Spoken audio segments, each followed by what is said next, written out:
जानकी वल्लभ विजयते। नमो राघवाय। रावण ने अपनी सभा को झूठा दिलासा देकर घर भेज दिया, लेकिन मंदोदरी का मन उस भयंकर अपशगुन से कांप उठा था। जैसे ही उसके कान के कुंडल कटकर गिरे, उसे समझ आ गया कि यह कोई साधारण घटना नहीं है। वह रोती हुई आंखों और हाथ जोड़कर रावण के पास पहुंची और उससे विनती करने लगी कि हे स्वामी, आप श्री राम को एक साधारण मनुष्य समझने की भूल न करें।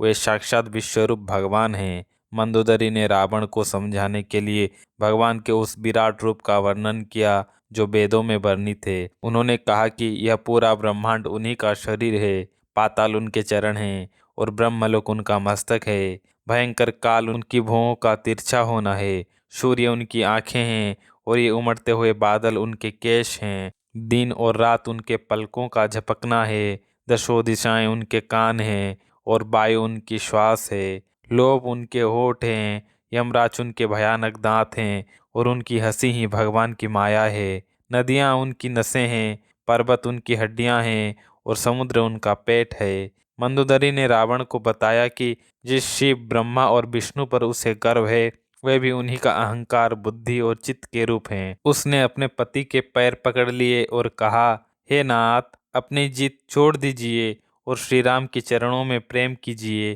ताकि मेरा सुहाग बचा रहे। लेकिन रावण के अहंकार ने उसकी बुद्धि को पूरी तरह ढक लिया था। मंदोदरी की इतनी गंभीर बातें सुनकर वह जोर से हंसने लगा। उसने उल्टे अपनी पत्नी का ही मजाक उड़ाते हुए कहा, वाह, मोह की महिमा कितनी महान है। लोग सच ही कहते हैं कि स्त्रियों के हृदय में हमेशा 8 अवगुण निवास करते हैं: साहस, झूठ, चंचलता, छल, डरपोकन, मूर्खता, अपवित्रता और निर्दयता। रावण ने घमंड में चूर होकर कहा कि प्रिय, तूने जिस विराट रूप का वर्णन किया है वह सब तो पहले से ही मेरे वश में है। तूने डर के मारे शत्रु का रूप इतना बड़ा बताया, लेकिन मैं तो इसे तेरी चतुराई समझता हूँ कि तू घुमा फिरा कर मेरी ही ताकत का गुणगान कर रही है। रावण ने उसकी बातों को एक मजाक की तरह लिया। मंदोदरी समझ गई कि अब विनाश निश्चित है, क्योंकि जब मौत सिर पर होती है तो इंसान की बुद्धि काम करना बंद कर देती है। तुलसीदास जी कहते हैं कि पूरी रात रावण इसी तरह अज्ञानता और मजाक में बिता देता है और सुबह होते ही वह मद में अंधा होकर फिर से अपनी सभा में जा बैठता है। अंत में एक बहुत गहरी बात कही गई है कि जैसे बेत के पौधे पर चाहे बादलों से अमृत ही क्यों न बरसे, उसमें कभी फूल फल नहीं आते, वैसे ही जिस मूर्ख के दिल में घमंड भरा हो, उसे चाहे ब्रह्मा जैसा ज्ञानी गुरु भी मिल जाए, उसके हृदय में ज्ञान का प्रकाश कभी नहीं फैल सकता। अगले दिन सुबह होते ही भगवान श्री राम ने अपने मंत्रियों के साथ सभा की और आगे की रणनीति पूछी। जाम्बवान जी ने सलाह दी कि एक बार फिर संधि का अवसर देते हुए अंगद को दूत बनाकर रावण के पास भेजा जाना चाहिए। श्री राम ने अंगद को बुलाया और कहा कि तुम बहुत चतुर हो, ऐसी बात करना जिससे हमारा काम भी सिद्ध हो और शत्रु का भी भला हो। अंगद प्रभु के चरणों की वंदना कर बड़े उत्साह के साथ लंका की ओर चल दिए। लंका में प्रवेश करते ही अंगद की मुलाकात रावण के एक पुत्र से हुई। दोनों में बहुत बहस हुई और जब उस राक्षस ने अंगद पर लात उठाई तो अंगद ने उसका पैर पकड़कर उसे जमीन पर दे पटका, जिससे उसकी मृत्यु हो गई। लंका में खलबली मच गई कि वही बंदर फिर से आ गया है। अंगद निर्भय होकर रावण की सभा में पहुंचे। रावण को देखते ही अंगद को ऐसा लगा जैसे कोई काजल का पहाड़ बैठा हो। अंगद के तेज को देखकर सभा के सभी राक्षस खड़े हो गए, जिससे रावण बहुत क्रोधित हुआ। अंगद बिना डरे रावण के सामने जाकर बैठ गए। रावण ने पूछा, अरे बंदर, तू कौन है? अंगद ने बड़े गौरव से कहा, मैं श्री राम का दूत और बाली का पुत्र हूँ। मेरे पिता से तुम्हारी पुरानी मित्रता थी, इसलिए मैं तुम्हारा भला चाहने आया हूँ। तुम अभी भी जानकी जी को लौटा दो, प्रभु राम तुम्हें माफ कर देंगे। अंगद की बात सुनकर रावण कुछ हिचकिचाया, क्योंकि उसे बाली की शक्ति का पता था, लेकिन फिर उसने अपनी आदत के अनुसार अंगद को कुल का नाशक कहा और श्री राम का अपमान करने लगा। अंगद ने भी पलटवार किया और रावण को उसके पुराने अपमान याद दिलाए कि कैसे एक बार राजा बलि ने उसे घुड़साल में बांध दिया था, सहस्त्रबाहु ने उसे खिलौना बनाकर रखा था और कैसे वह वर्षों तक बाली की कांख में दबा रहा था। अंगद ने पूछा, तुम उन सब में से कौन से रावण हो जरा सच बताओ। रावण जल भुन गया और अपनी 20 भुजाओं और सिरों को शिव पर चढ़ाने की शेखी बखारने लगा। उसने श्री राम को साधारण मनुष्य कहा। इस पर अंगद को बहुत क्रोध आया। उन्होंने कहा कि रे मूर्ख, जिसे तू मनुष्य कहता है, उनके एक ही बाण ने बाली को मार गिराया था। यदि मुझे प्रभु की आज्ञा होती तो मैं अभी तेरा मुंह तोड़ देता और लंका को समुद्र में डुबो देता।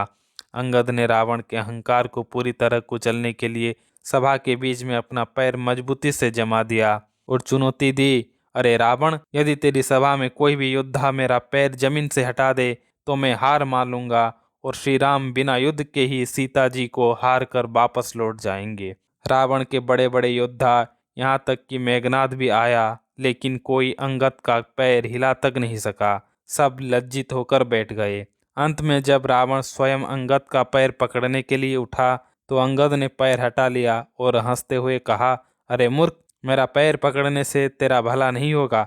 यदि शरण लेनी है तो जाकर भगवान श्री राम के चरण पकड़। रावण अत्यंत लज्जित और तेजहीन होकर अपने सिंहासन पर जा बैठा। अंगद ने रावण के अहंकार को धूल में मिला दिया और प्रभु श्री राम का यश गाते हुए वापस सुवेल पर्वत पर आ गए। उन्होंने रावण के मुकुट भी फेंक दिए थे, जिन्हें हनुमान जी ने लपक कर प्रभु के चरणों में रख दिया। अंगद जब वापस लौटे तो वे प्रेम और आनंद के आंसुओं के साथ प्रभु के चरणों में गिर पड़े। संध्या काल होते ही रावण उदास और खिन्न मन से अपने महल लौटा। उसे इस हाल में देख मंदोदरी ने एक बार फिर उसे समझाने का प्रयास किया। मंदोदरी ने बड़े प्रेम और विवेक से कहा, हे प्राणनाथ, अब तो अपनी कुबुद्धि को त्याग दीजिए। आपका और श्री रघुनाथ जी का कोई मेल नहीं है। उनके साथ युद्ध आपको शोभा नहीं देता। आप अपनी वीरता की डींगे मारते हैं, किंतु सच्चाई तो यह है कि आप उनके छोटे भाई लक्ष्मण द्वारा खींची गई एक मामूली रेखा को भी नहीं लांघ सके थे। क्या यही आपका पुरुषत्व है? मंदोदरी ने रावण को आईना दिखाते हुए आगे कहा, हे प्रिय, आप उन्हें युद्ध में जीतने का स्वप्न देख रहे हैं, जिनके दूत हनुमान जी ने अकेले ही खेल खेल में समुद्र लांघ लिया और आपकी लंका में निर्भय होकर प्रवेश किया। उन्होंने आपके सामने ही अशोक वाटिका उजाड़ दी, आपके पुत्र अक्षय कुमार का वध कर दिया और पूरी लंका को जलाकर राख कर दिया। उस समय आपका बल और गर्व कहाँ चला गया था?